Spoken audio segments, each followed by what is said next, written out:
Bonjour à tous et bienvenue sur la chaîne YouTube. Comme promis, aujourd'hui on va faire un point sur la Ligue des Champions et l'Europa League. Donc ce qui s'est passé mardi, mercredi et jeudi soir. Alors au début je voulais faire un point global, je me suis dit que c'était pas très utile et j'ai préféré qu'on fasse un point uniquement sur les performances des clubs français, sur leur état d'avancement quant à une potentielle qualification. Voilà, donc cette fois j'ai fait ça. Peut-être que si dans les commentaires vous souhaitez qu'on fasse des débriefs plus longs en regardant tout ce qui se passe partout, dans tous les championnats pour toutes les équipes, en Ligue des Champions, on le fera sans problème.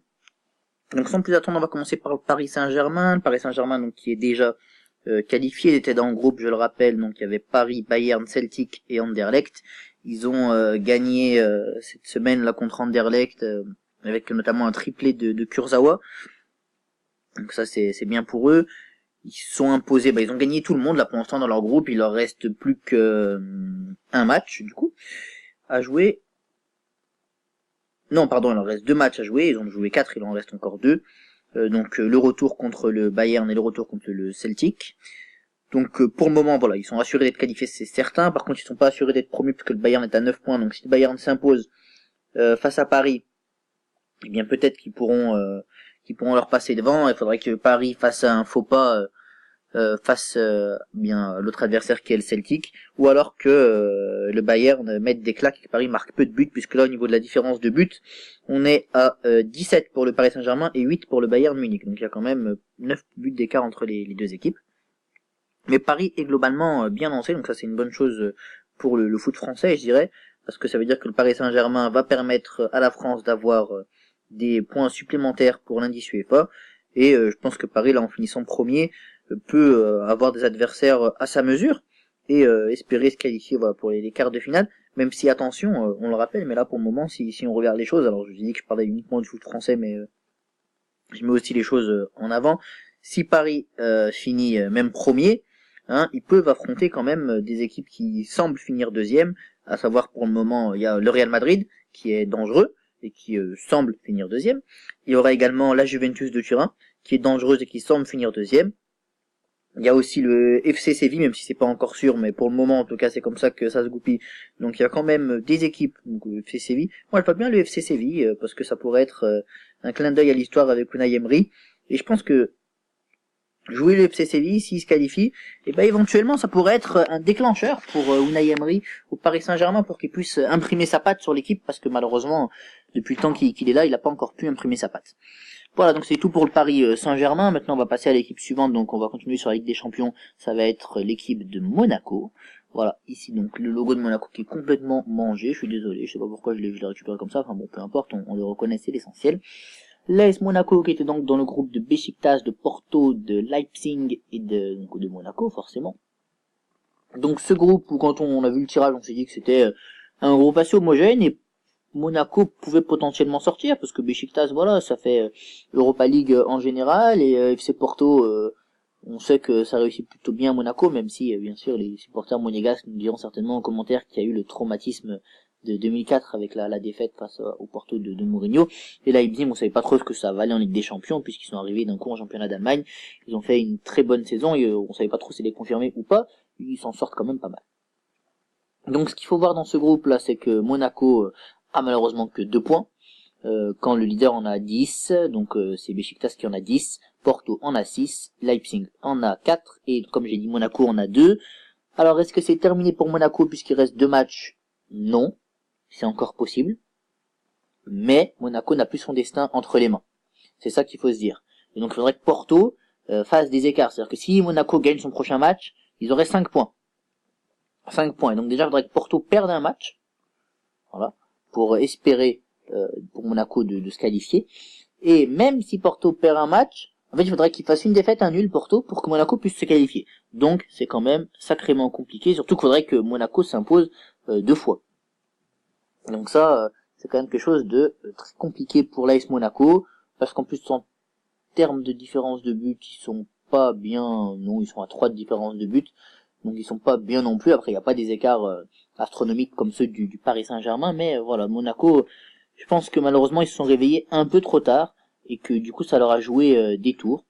Mais bon, voilà, peut-être, j'espère en tout cas pour eux qu'ils pourront accrocher l'Europa League, parce que je pense que Monaco, là, va se réveiller doucement, hein, de sa saison. Voilà, c'est vrai qu'ils étaient un peu dans l'euphorie du titre, je dirais. Donc là, je pense qu'ils vont se réveiller doucement. Et sincèrement, je pense qu'ils pourraient faire quelque chose de pas mal en Europa League. Donc ça serait une bonne chose. Notamment pour le football français, d'avoir un club comme Monaco en Europa League. Parce que ça pourrait permettre, eh bien, pareil, d'améliorer l'indice UEFA. Et puis, voilà, il faut rappeler une chose aussi, c'est que cette année, la finale de l'Europa League a lieu au grand stade de Lyon. Donc au Groupama Stadium, je crois que c'est maintenant comme ça qu'il s'appelle maintenant avec le naming. Donc ça serait bien qu'on ait un club français en finale de justement cette belle compétition qu'est l'Europa League, sachant que la finale va se faire en France, ça serait un beau clin d'œil.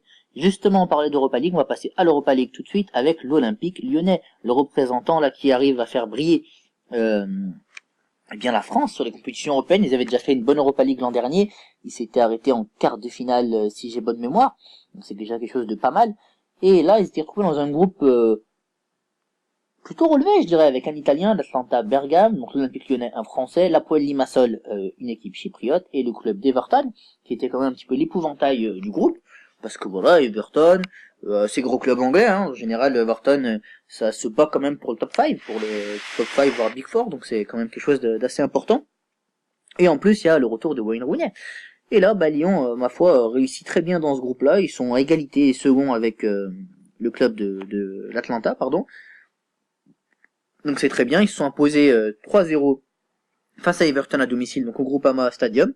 Donc Lyon s'en sort très bien, là ils sont quasi sûrs de se qualifier. D'ailleurs je crois qu'ils le sont déjà. Non, il leur faudrait encore 2 points pour se qualifier. Voilà, c'est ça, puisqu'il reste 2 matchs, et que la Poel Limassol est à 3 points. Et Lyon est à 8, et l'Atlanta est également à 8, donc il faudrait encore 2 points à l'Olympique Lyonnais pour être sûr de se qualifier. Mais en théorie, ils vont aller chercher ces points sans trop de difficultés, en tout cas je l'espère pour eux. J'espère pour eux d'ailleurs qu'ils vont réussir à prendre la première place du groupe, ce serait pas mal.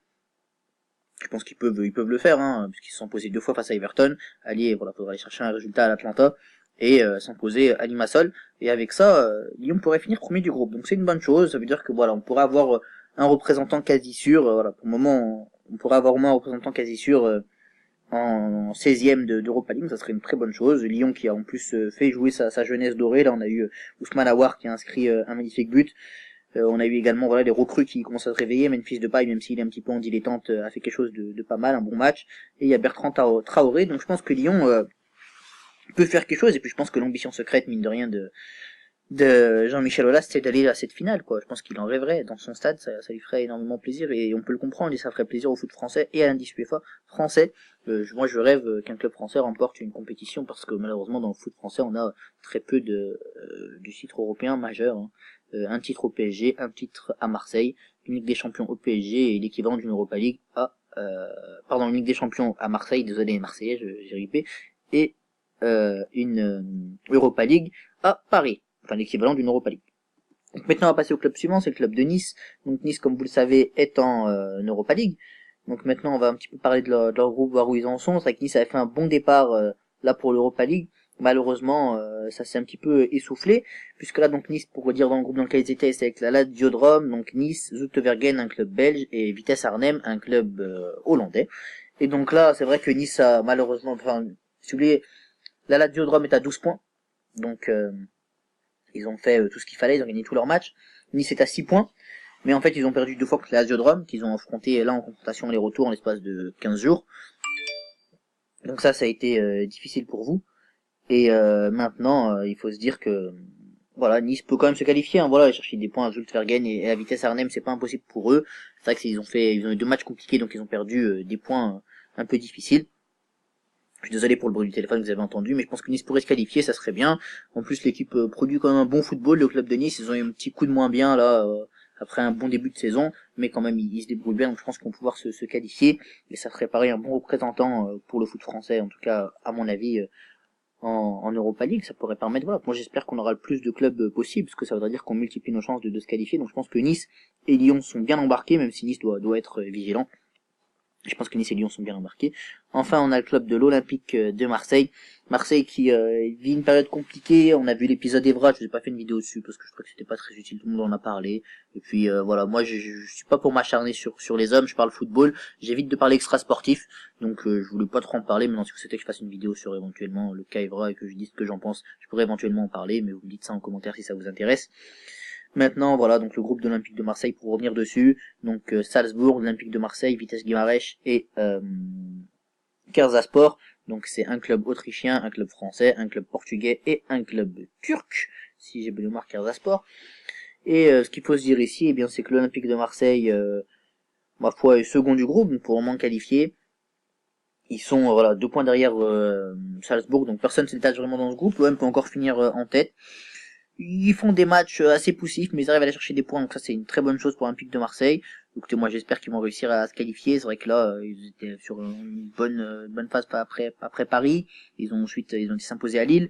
Maintenant, c'est vrai que voilà, il y a eu cet épisode un petit peu tumultueux. J'espère que ça va pas endiguer l'élan marseillais qui avait repris un petit peu.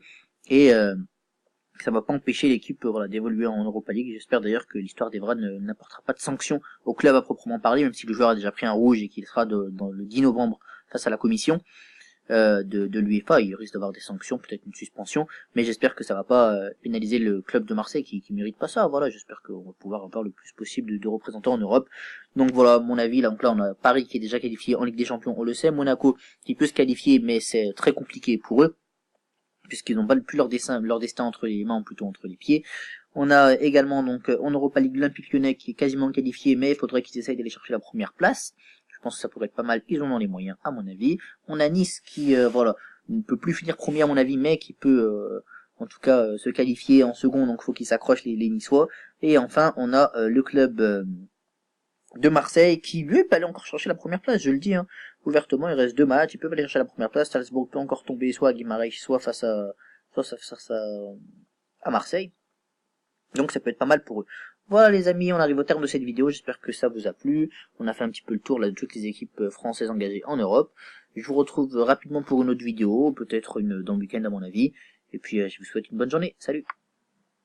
Et surtout, n'hésitez pas à liker, à partager, à commenter la vidéo. J'espère que la chaîne va pouvoir monter. Voilà, je suis content de faire des vidéos pour vous. Pour moi, c'est avant tout une passion de faire des vidéos sur le football. J'espère que je pourrai partager avec le plus possible d'entre vous ma passion. Donc, partagez la chaîne, commentez, likez, faites tourner à vos amis. Je vous remercie du fond du cœur. Je remercie aussi tous ceux qui ont déjà commenté les vidéos, notamment la vidéo qui a fait peut-être le plus de bruit sur la chaîne, c'est Neymar Mbappé, l'arnaque du siècle. Je remercie tous ceux qui ont pris le temps de commenter, de partager. Et voilà, c'est une bonne journée les gars.